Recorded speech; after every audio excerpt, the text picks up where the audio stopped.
todos, né? São bem-vindos, obrigado pela presença. Vamos começar então, Maia? Falar um pouco do eu, sexualidade da família eu. Exato. Maia, é um eu importantíssimo, né? Esse eu sexualidade da família eu. E devemos dar muita atenção, né? Até porque sexualidade não é sinônimo de coito.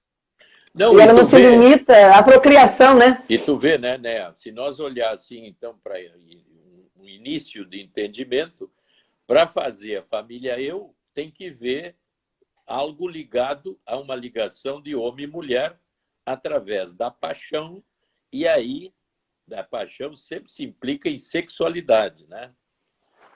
O grande problema da paixão, a gente diz o seguinte, que a paixão dura de 3 meses a 3 anos no máximo. E tu vê que interessante, né? Se eu tenho uma ligação que dura de 3 meses a 3 anos e é uma paixão, uma coisa apaixonada, é aí que eu resolvo todos os grandes investimentos que eu vou fazer naquela pessoa que eu estou apaixonado. E eu, então, resolvo, por causa da paixão e da sexualidade intensa, eu resolvo viver com aquela pessoa. E aí, ao me aproximar disso, eu resolvo me casar e construir uma família. Então, tu vê que a sexualidade aí, nesse início de vida, é muito importante porque ela define esse encontro que nós vamos ter e que pode começar nesse momento e partir para toda a vida. Mas aí, olha que lindo. Mas aí começa uma coisa interessante, né, Neia? Hoje em dia a gente sabe que o índice de separações está muito maior do que os de casamento. Então a pergunta é, vamos dizer aqui, os ouvintes fariam, bom, mas se a paixão é uma coisa tão maravilhosa que nos leva a viver juntos e a criar uma situação de alto investimento, porque tudo que eu vou fazer agora seria misturado, como se eu me fundisse com o outro, significa que eu estou fazendo algo fantástico e isso é o amor da minha vida, ela é o amor da minha vida e eu sou o amor da vida dela. E baseado nisso, então, a gente constrói uma estrutura que deveria ser maravilhosa. Mas como eu já coloquei no início que a paixão e o amor são irmãos siameses, mas nunca um nasce sozinho, um nasce antes do outro. Até tu sabe que tem uma metáfora que eu não sei se eu usava no tempo que nós estudávamos lá juntos. A paixão, o sexo, é um canteiro estercado. Canteiro estercado é um canteiro cheio daquilo, tu sabe, né? Agora, se tu plantar rúculas, alfaces, mas vem que é uma beleza. Por quê? Porque o canteiro está bem estercado. E na metáfora seria assim, pá, mas a nossa sexualidade é tão maravilhosa, a gente se dá tão bem sexualmente, que está nascendo coisas lindas. Mas junto com isso, nascem os insos, os cardos e os espinhos. Então nós temos que já começar a levantar uma hipótese que nós temos que ser bons jardineiros. E um jardineiro bom cuida do seu canteiro, tirando o inso, o cardo e o espinho. Agora, tem uma coisa interessante que depois a gente pode discutir mais, é que, além das alfaces, rúculas, repolhos e couves maravilhosas, daqui a pouco, durante esse período, nasce a flor do amor. Essa não tem nada a ver com o canteiro estercado, mas nasceu dele. Quer dizer, eu posso dizer que isso é uma metamorfose.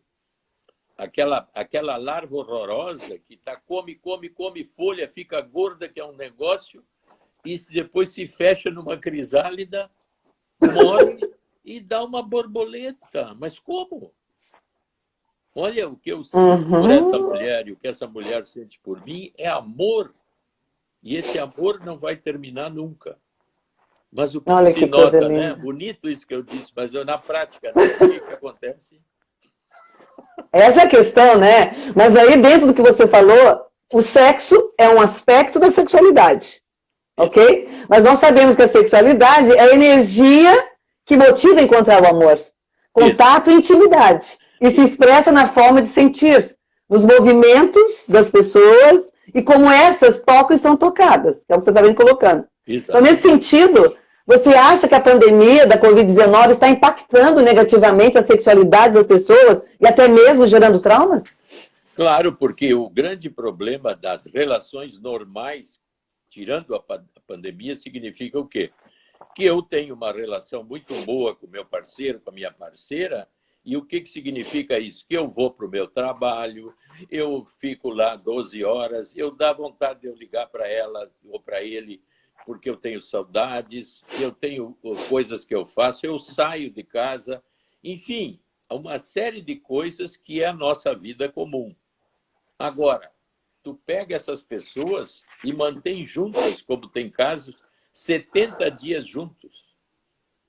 Olha, não tem como os espinhos, os cardos, todos esses bichos não começarem a nascer. É o que está acontecendo, né? Mais ainda, né? É o que está acontecendo. Então, nesse nível, nós teríamos que ser jardineiros mais especializados. O grande problema é que essa capacidade de insight, de perceber o meu problema sem projetar no outro, é que é uma das coisas mais difíceis que está ligada ao chamado autoconhecimento, né? Ah, exato. Então quer dizer que numa situação como essa, eu fico preso com uma pessoa e aí pode ser que tudo que é negativo comece a vicejar muito mais do que o positivo. E aí, então, é que eu tenho que ser capaz de perceber isso. Por isso que está havendo muitos problemas e até separações. Eu recentemente recebi, assim, na rádio que eu falo, uma das vezes, assim, aparece uma mulher dizendo assim, olha aqui, eu não aguento mais o meu marido, mas eu e ele fizemos um investimento enorme, aqui tem a casa, tem a família, e eu não posso simplesmente sair correndo, né? Porque eu vou ficar pobre, eu vou ficar incapacitada, mas eu sugeri para ele uma coisa que não está sendo muito bem aceita, mas que poderá ser aceita, que é cada um dormir num quarto. Bom, isso no primeiro momento parece que não foi nem um pouco bem aceito. E hoje em dia a gente sabe que nos Estados Unidos, as casas feitas hoje têm 2 linhas, 2 suítes nos fundos que cada um tem a sua vida. E a parte social da família, é na frente. É o mundo real, né? Não é nem o novo normal, né? É o mundo real já antes da pandemia. Exatamente. Então, naquele lugar meu, naquela suíte lá, que é na parte dos fundos da casa, ali eu sou mais eu. E eu preciso ser mais eu para poder ser o outro, né? Ah, pois é, né? A família é eu, né? Eu físico, eu mental, eu emocional, eu social, eu sexual e assim vai. Eu tenho várias... Né? Que forma o todo, né? Agora tu falou bem aí o que tu disse. Tem várias posições que são restritas a mim, a eu. Exatamente. Eu não posso ser um ser social o tempo todo e estar compreendendo todo mundo o tempo todo. E principalmente nós estamos falando agora de uma relação a 2. Exato. E nem o outro dá conta de mim, né? Nem o outro dá conta de mim, né, Maria? Cada um tem que ficar com a sua família eu, né? Para poder se juntar. Pois é, então eu tenho que me transformar num eu mais egoístico, vamos dizer assim, até mais narcísico, para me reequipar e poder chegar perto de ti empaticamente. Porque amor próprio não tem nada a ver com egoísmo, né? Eu até tenho que ser egoísta para poder cuidar de mim. Mas como é que eu vou cuidar do outro se eu não cuido de mim? Aí as medidas corretas, quer dizer, quem é? Sim. Por que se diz assim? Primeiro, ama teu próximo como a ti mesmo. Essa máxima religiosa é linda, maravilhosa, mas quantas pessoas fazem maravilhosa. Pois é. Mas eu devia ter um investimento no meu eu pessoal, amá-lo. Eu devia fazer assim, ó. Me adoro. Ai, eu gosto, me adoro. Se eu conseguir fazer isso, eu posso ter empatia contigo e fazer o mesmo contigo. Claro, essa é a proposta do Movimento Social Família Eu, né? Educando para o amor próprio. Essa é a minha proposta. Porque o autoconhecimento hoje, né, na vida adulta, como é que você vai encontrar o amor próprio? Através do autoconhecimento, como você falou. Eu tenho que me conhecer para me amar. Pois é, e como não é que é? E como é que eu vou amar o outro se eu não me amo? Isso. O grande problema do autoconhecimento é o narcisismo, né? Porque tu sabe que no mito de Narciso, o Narciso se acha tão lindo, tão maravilhoso, que fica se olhando naquela imagem da água e se afoga na água. Mas aí é o patológico, né, Maia? O narcisismo patológico, né? Pois é, mas esse nível patológico que nós estamos vendo é o exemplo do que acontece. Eu sou mais importante que tu, eu tenho pouca empatia, eu estou sempre meio... pois é, o individual, é a educação para o ódio próprio.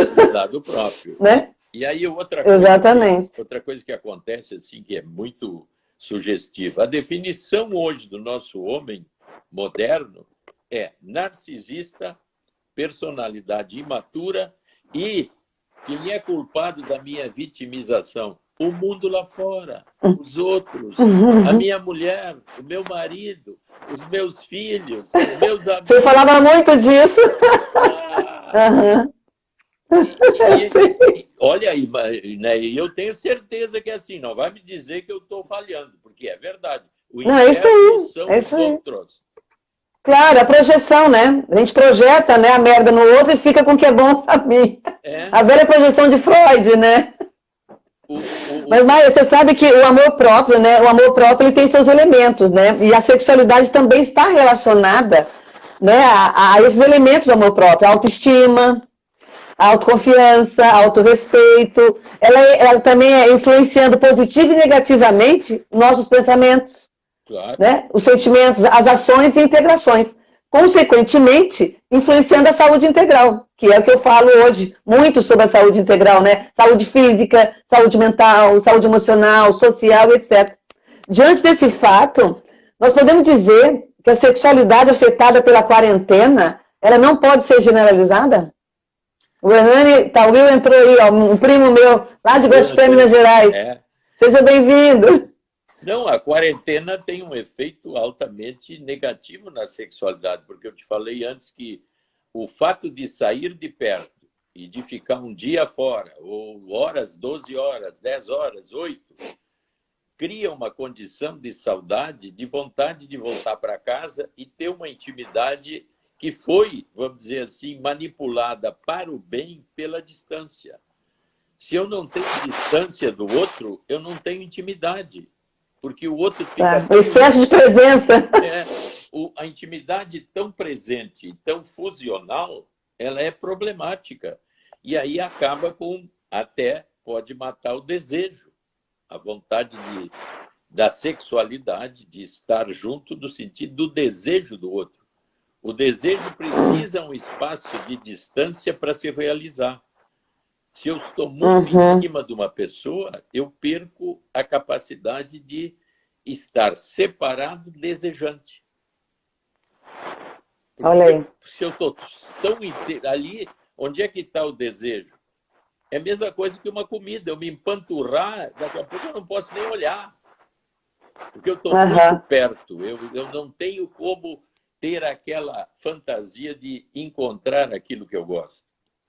A fusão, né? A fusão nunca, ela, né? Nunca. Não tem cabimento, né? Por que ela tem o tempo só da mamãe e o bebê, né? Depois, né? Tem que ser o momento da separação. Por que eu gosto de um restaurante? Porque eu não vou nele todos os dias. Eu vou lá de vez em quando me lembro daquele prato maravilhoso. É verdade. Agora, se eu for todos os dias, né, Neia? Puxa vida, não aguento mais esse Com certeza. Maia, mas você veja hoje, né, nesse momento pandêmico, né, nós sabemos que a obrigação social de evitar o contato físico, né, não faz desaparecer as necessidades afetivas e sexuais.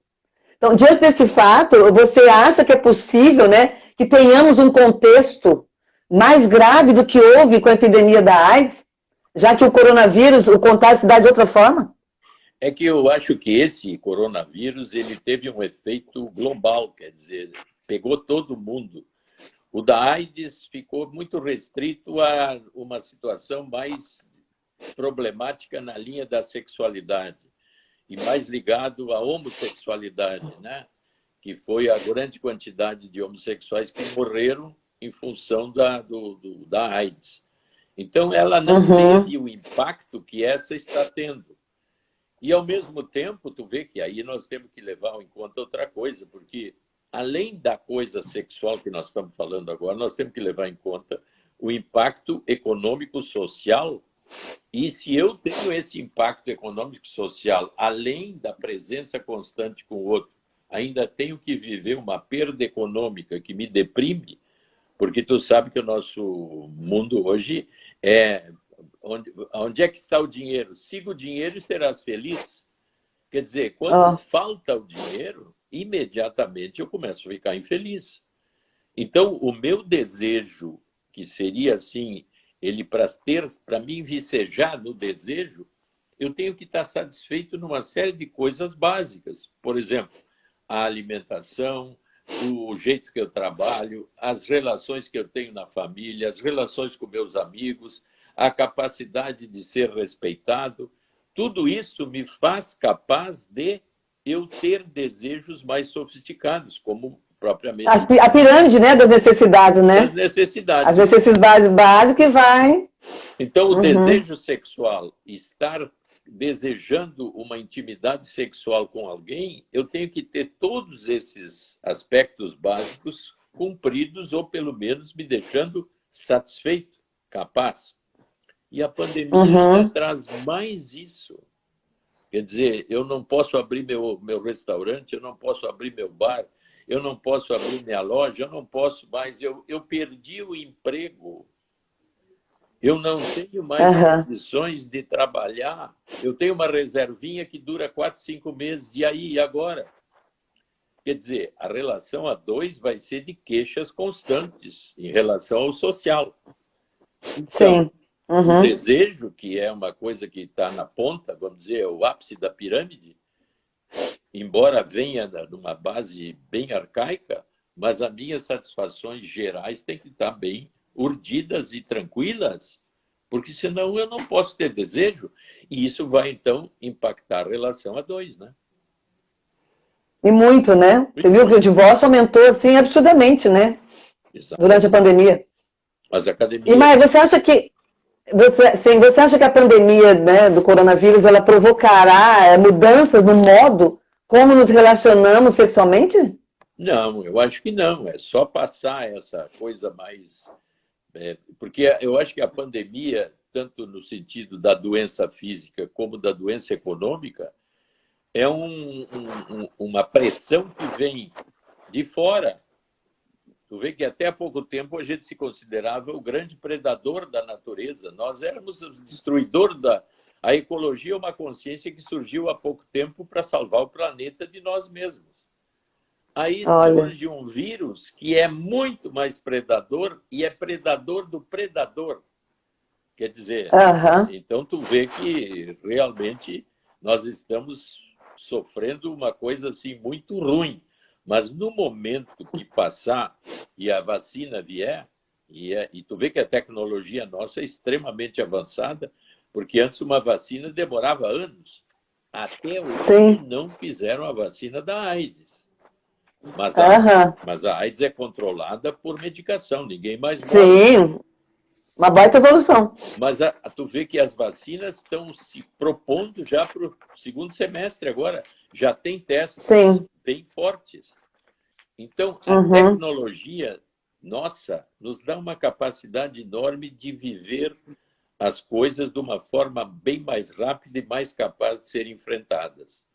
E o nosso mundo hoje, né, Neia? Perto do que era, a varíola matava milhões, o sarampo, enfim, todas as doenças, até a gripe essa H1N1 que teve há pouco tempo aí, ela teve um impacto grande, mas nem perto desse, porque não mexeu com a economia. Imagina! Né?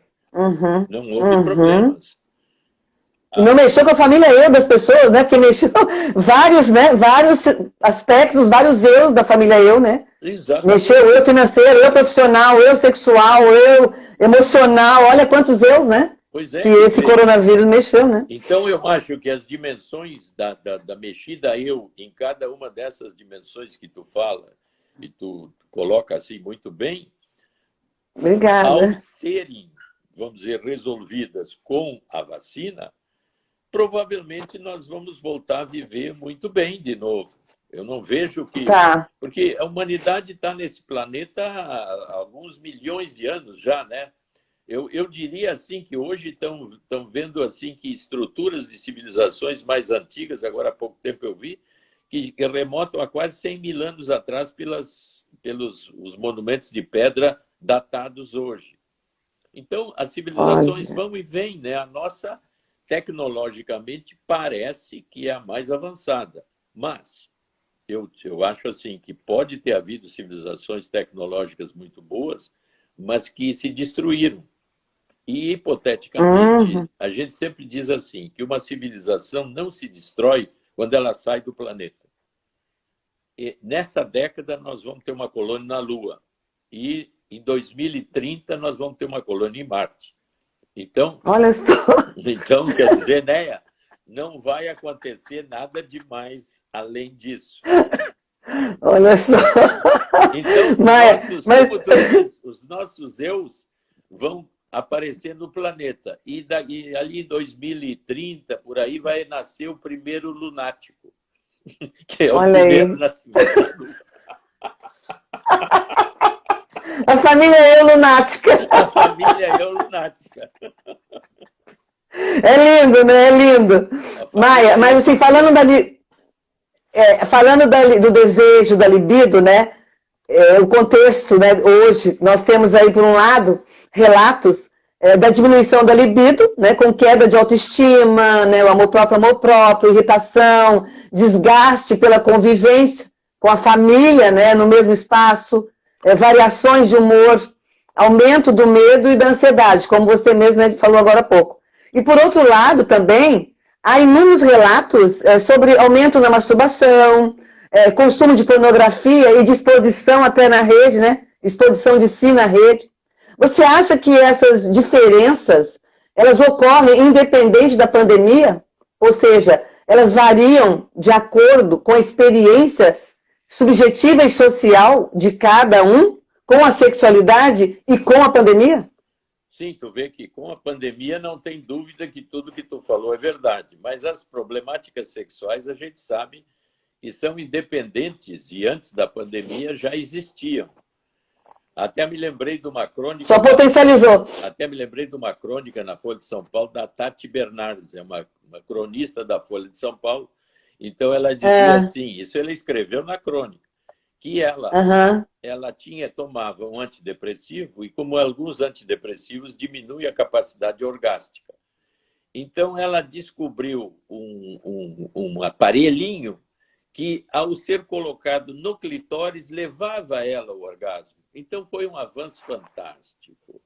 Olha aí. Ela mesma foi capaz de dizer que a masturbação, em determinados momentos, é o caminho melhor. Outra reportagem interessante sobre isso é a Suruba Web, na web. Saiu Você até me falou. Eu te mandei, inclusive. 2.000 pessoas se inscreveram, 600 se mostravam, e a sexualidade, então, tem panoramas na internet extremamente bem mais avançados, porque eu posso fazer coisas visuais e realmente ter prazeres sexuais inéditos. Mas se sabe hoje que as profissionais do sexo estão carentes, porque ninguém mais as procura. Olha a situação. Olha que virada, né? Quem diria, né? Quem diria? Algo assim. Então, Quem a diria? É impensável, né? Está sendo usada a sexualidade visual, né? Que esses são os esquemas atuais, né? Porque o desejo, tu vê, mesmo com a pandemia, não quer dizer que o desejo diminuiu. Ele ficou... Não vai desaparecer, né? Ele obstrui... E nem necessidade afetiva e nem de sexo. Ele ficou obstruído pela condição de estar muito perto do parceiro, diminuindo o desejo da relação. Mas o desejo pessoal, sexual, esse não desaparece. Esse existe. Ele pode, vamos dizer assim, a maioria das pessoas nessas relações mais íntimas, a gente sabe que aí tem problemas ligados ao ciúme e principalmente assim as fantasias, né? Eu não gostaria que o meu parceiro tivesse fantasias com outra pessoa, mas na intimidade dele eu não sei se ele não tem. Eu não leio pensamentos, né? Esse é o grande milagre, né? Então eu acredito. Aqui está preservado. Eu acredito na conduta, né? Uhum. Uma outra reportagem que eu vi sobre a sexualidade é que os encontros que antes eram os encontros clandestinos, que antes eram nos motéis, ao meio-dia, à tardinha, coisas assim, estão acontecendo nos estacionamentos dos supermercados, nos carros. Olha aí. Você vê? Tu vê como a gente é criativo? Olha, pelo menos na pandemia está mudando o modo de se relacionar. Pelo menos na pandemia. Na pandemia. Então tu vê que aonde eu vou, estou levando o meu eu. Exatamente. E você fala muito dessa questão da criatividade, né? E a criatividade realmente humana é um fenômeno, né? É maravilhosa, né? Porque então tu vê, se eu sou capaz, vamos dizer, de lidar bem com paradoxos e coisas ambíguas e posições mais ambivalentes, mas eu tenho a capacidade que a gente chama, não assim, não é proativa de querer resolver imediatamente um problema, vamos dizer, eu sou capaz de lidar com dúvidas, incertezas, indeterminações, mantendo assim o que a gente poderia chamar de capacidade negativa. Para aí, deixa eu ver bem, deixa eu racionalizar bem o que eu vou fazer. Se eu consigo fazer isso, geralmente, num paradoxo, eu acho uma solução intermediária criativa. Então, é muito importante que um eu, dentro da família, eu perceba que, se ficar capaz de lidar com o seu problema de uma forma assim, mais que é paradoxal, porque a situação é econômica e viral, e eu puder, nesse caminho intermediário, achar um caminho meu que eu possa lidar com as incertezas e dúvidas de uma forma criativa, eu trago o meu eu para um centro maior, mais profundo, e aí abro um caminho novo. Sim, é a capacidade de superação, né? Superação. E superar essa situação toda, né? Usando a criatividade. Pois é, isso é fácil de falar, né? Mas na prática a gente sabe. Mas é por isso, aí entra a questão do autoconhecimento, um trabalho, né?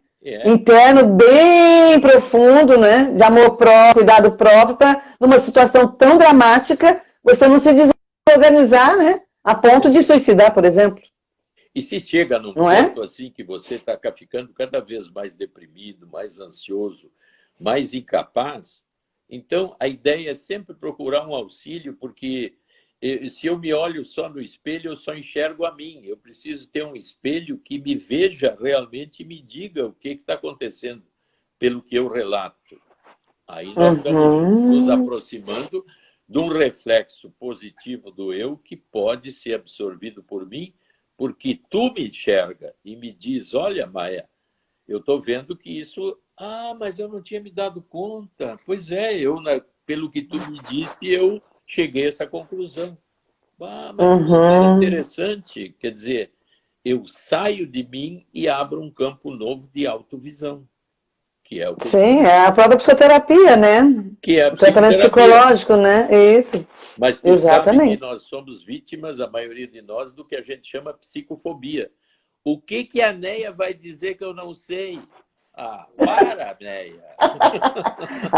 Pois é. Por isso, olha a necessidade de ter uma boa saúde mental hoje, né? Mas é evidente. Numa situação dessa. Investir, né, em saúde mental também. Saúde integral, né? Saúde integral. Que inclui a saúde mental, né? Mas, Maia, você acha que o coronavírus ele poderá também, né, trazer à tona preconceitos, né, e valorizar discursos moralistas, como o que ocorreu na explosão da AIDS, que você falou agora há pouco, né? Mas a AIDS está mais focada em homossexuais. Então, hoje nós podemos pensar o quê? Que os solteiros vão sofrer esse preconceito, porque os solteiros é que vão estar contagiando em comparação aos casados, que vão estar mais protegidos? Você acha que pode acontecer isso também? Pois é, uma das coisas mais sérias que pode acontecer, e sempre acontece, é a paranoia. Quer dizer, os discursos paranoicos que basicamente incrementam os preconceitos, né?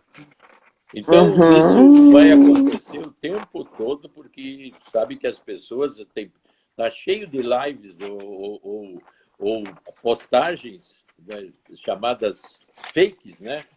Que tem pessoas que acham que o caminho é terrível, que vai haver isso, que os solteiros seriam os precursores da problemática, que o casamento não é a saída, que, quer dizer, essas coisas mais... É o discurso moralista, né? Mais moralistas tendem a vicejar, dizer que isso é um castigo de Deus para os homens, porque estão absolutamente... Tu sabe que depois da Revolução Sexual de 68 na França, é proibido proibir, né? E está cheio de gente querendo parar de liberar as pessoas. Eu adoro proibir. Está errado, não faz isso, não faz aquilo. Então, esse tipo de coisa é sempre dominador e cria as bases paranoicas para desconfiança. Perfeito. Então, não é questão... E tu vê que tem aquele filósofo Bauman, né, que é conhecido como o homem do mundo líquido. E com a liquidez do mundo significa que as linhas ético-morais hoje nossas estão altamente estiradas. Eu tenho liberdade de fazer o que eu quiser. Agora, com muita liberdade, eu posso fazer besteira, né? Então, onde é que eu tenho que ter uma coisa mais interna minha, que é isso que tu chama de capacidade de se orientar a mim mesmo, no caso, meu eu, é ter uma capacidade ética e moral. E por que um país ou o mundo persiste? Não é por causa dos psicopatas, dos ladrões e coisas, é porque existe uma quantidade enorme de gente honesta, que sai de casa, que vai trabalhar, que cuida da família. Gente do bem. Graças a esses é que o mundo está funcionando. Claro. Então...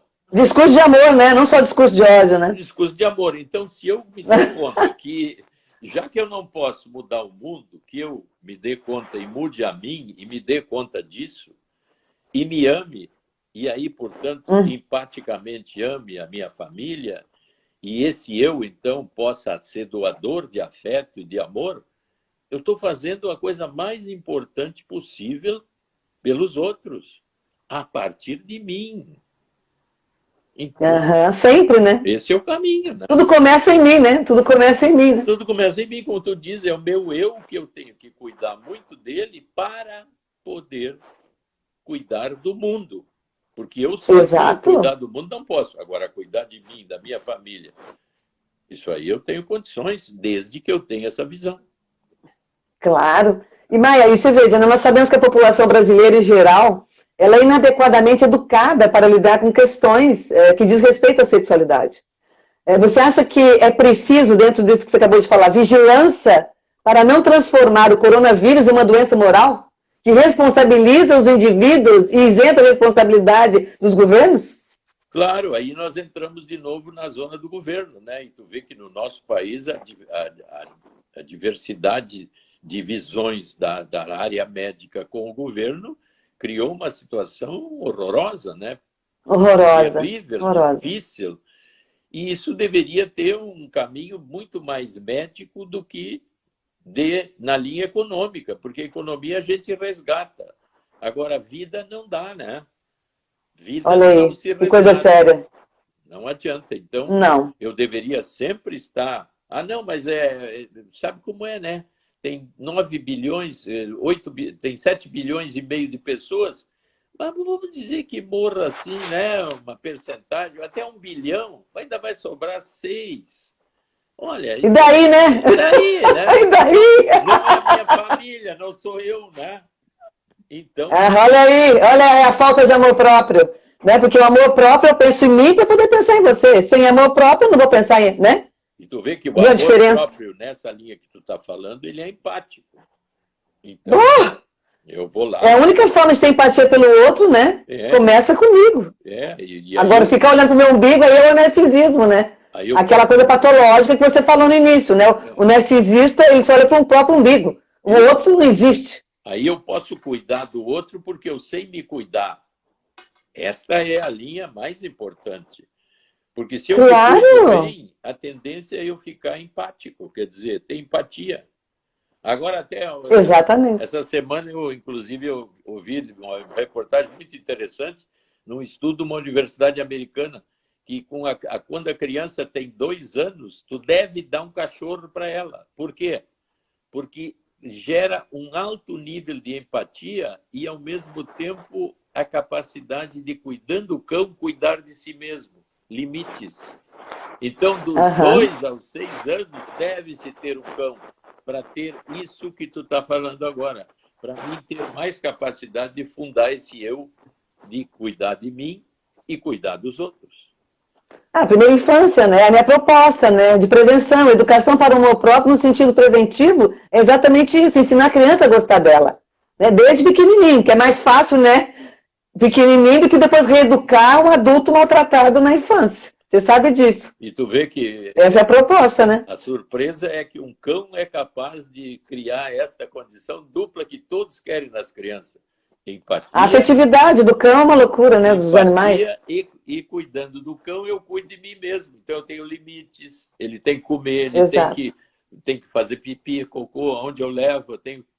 Vida, né? Tem vida. Tudo que tem vida importa, né, Maia? Então, essa é a questão. E a gente está vendo hoje, né? Parece que não, né? Nada importa, né? Negro não importa, homossexual não importa, os animais não importam, né? Com esse narcisismo patológico só olhando para o meu umbigo. Isso é vamos dizer assim, os preconceitos do meu mundo, do nosso mundo, que são dominantes, né? E que causam situações muito pesadas. Por quê? Porque eu sempre acho que eu tenho razão e que o meu caminho é melhor que o teu e que o que eu penso é melhor do que tu pensa. Então, tu vê uma educação caduca, né? Educação caduca, né? Do fazer, do ter, não do ser. Isso. Não educa, né, a pessoa para o amor próprio, para o ser. Isso. Esse eu não cuida do outro porque ele é autocentrado. Então, eu só me interessa o que eu ganho, não o que eu dou. E aí eu estou sempre me queixando como vítima que tu não está me dando o que deve. E aí eu quero que tu seja de certa forma, meu capachinho, né? Sim, complicadíssimo, né? Mas, Maia, e se eu estou bem com a minha sexualidade, a sexualidade do outro, ela não vai me incomodar. Nesse sentido, você acha essencial para diminuição, ou talvez até solução, né, do preconceito sexual e consequente violência, né? Porque o preconceito sexual, ele gera uma violência horrorosa. Você acha que a pessoa conhecer a própria sexualidade, para se libertar, né, dessas próprias distorções, falsas crendices, mitos, tabus, vergonha, medo e culpa, né, que carrega dentro de si, é uma solução, né, para a pessoa conhecer a própria sexualidade, para se libertar de toda essa meleca da própria educação, né, sexual. Pois é, agora isso aí que tu falou, me lembrei de uma enquete de uma cidade do interior, em que o repórter chegou assim e disse: cá, você já sabe o que é orgasmo? Você já teve orgasmo? Aí a resposta: se eu tiver, eu vou ao médico. Olha a situação. Olha a situação. Isso deve ser uma coisa, né? Viu como é importante, né, o autoconhecimento? Porque, né, aquela coisa da família eu. Também a saúde sexual envolve autoconhecimento, né, da própria sexualidade. Então, se uma maioria de pessoas, ele entrevistou umas 10 pessoas, não, nunca tive, eu nem sei bem o que é, mas ninguém disse eu não sei bem o que é. Todo mundo respondeu, não, nunca tive, mas se tiver, vou ao médico. Quer dizer, porque falta conhecimento da sexualidade pessoal, porque basicamente esse é o grande problema das famílias. O que o pai e a mãe falam de sexo na maioria das famílias para as pessoas, para os filhos? O que a gente escuta, né, no consultório, né, chocante, né?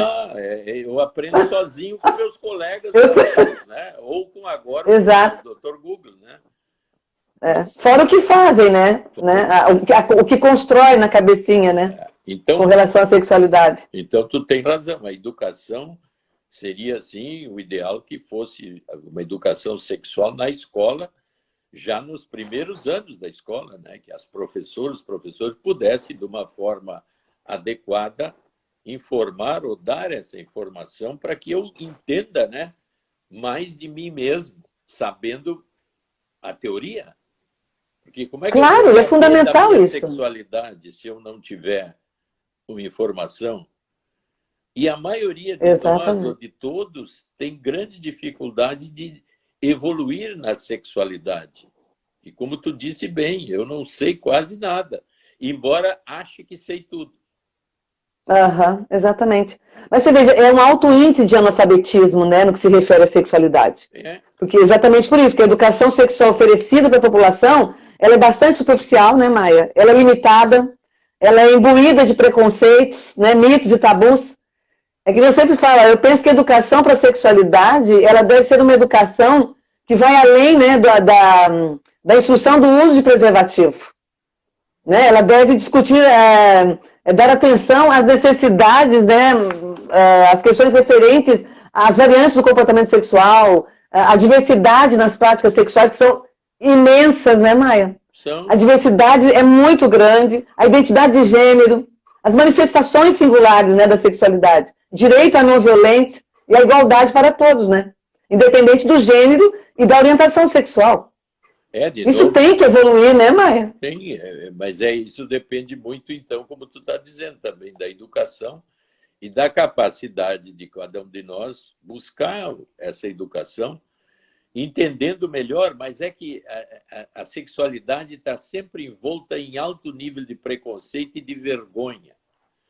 E tu sabe, né, tem até uma música, Vergonha, herança maior que meu pai me deixou, né? Então, olha aí, é mesmo. Se eu consigo... Olha, o que ela faz, essa vergonha, né, Maia? Se eu consigo lidar bem com as vergonhas que me habitam, eu aumento a minha espontaneidade de ser eu mesmo, capaz de ser mais para fora, um eu mais voltado para o outro e para mim mesmo. Porque eu não sou muito envergonhado. E, não sendo envergonhado, eu posso aprender. Porque a maioria das pessoas tem vergonha de abrir certas coisas que são muito íntimas e internas.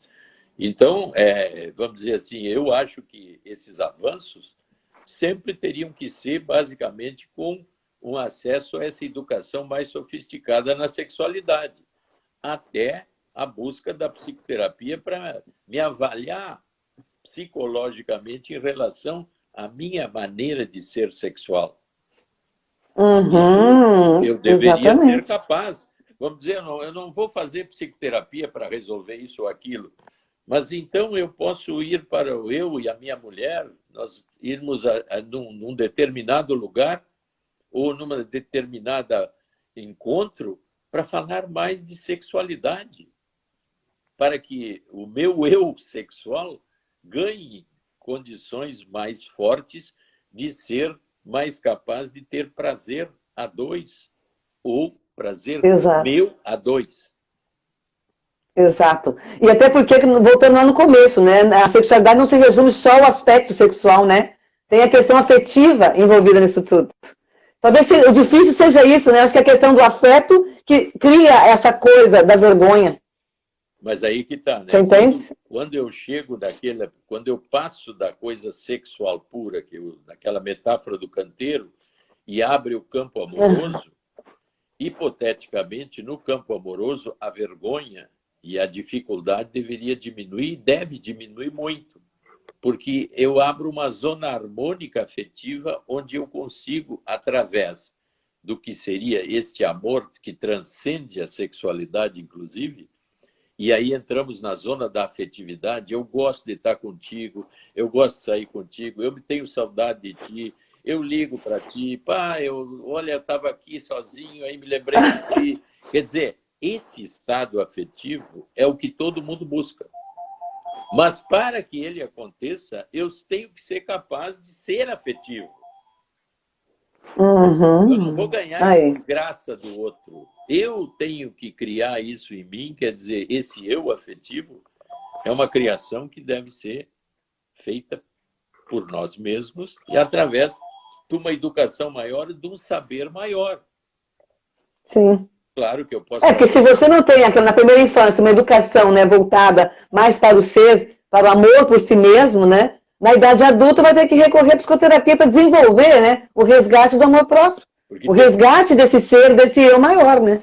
Porque tu sabe, né, que isso a gente talvez tenha visto lá, falado nos nossos estudos, que o grande problema nosso seria as identificações dos outros comigo.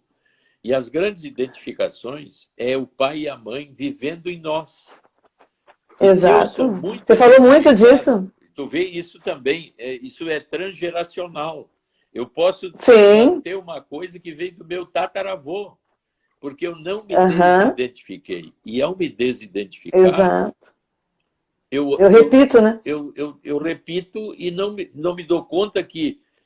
Porque esse eu que repete na conduta, ele é, de certa forma, secreto para o eu racional. Só o outro que pode me dizer. Mas como eu sou narcisista, se o outro me critica, a maioria de nós não aceita crítica nenhuma, né? Eu sei criticar. Porque... sim, exatamente. Mas você vê esse modelo, né? Esse modelo caduco de educação, né, que a gente recebeu, tem que mudar, né, Maia? Pois é. Mas essa é a proposta, senão não vai sair desse ciclo vicioso que né, que nós estamos vendo aí no cenário social. Claro. Tem que mudar a forma de educar, né? A formação do sujeito, né? Em casa, na escola. Temos que mexer por aí, né? A educação implica numa crítica que eu não sei. E se eu sei que eu não sei, aí nós entramos naquela linha socrática. Quanto mais sei que não sei.